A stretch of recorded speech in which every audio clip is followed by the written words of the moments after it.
હાંડલા ને ટોપલા પહેરાઈ ગયા. આ મસૂરીમાં લેવા વાળા લોકોને ડેઈલી આમ જ હોય કાયમી માટે.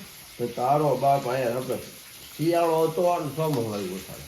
એમ તો કહું છું જર્સી કાઢી હતી ને પાછો રેન પડતા મસૂરીમાં આમ જ હોય. ફેટ કાઢો નતું.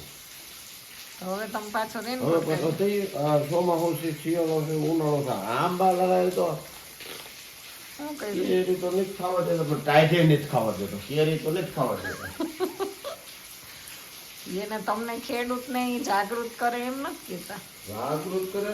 હા લે જાગૃત ન કર્યા કે તમે બધું માંડવીને હંકેલી મૂકી દેજો, કાઢતા નહીં તો પછી આપણે કઈ નુકસાન વાડીમાં કેટલું થયું છે? તો નુકસાન જ થયું આખી દુનિયામાં. કેમ માંડવીઓ પડી ગયું છે, પપ્પા છે, હવે શું કરવાનું? બધાને નુકસાન. ફૂલ નુકસાન છે. આ ભર શિયાળે જર્સી બદલે રેનકોટ પહેરવા પડે. આનાથી મોટું નુકસાન કેવું હોય તમારું? મગજ હલી ગયો.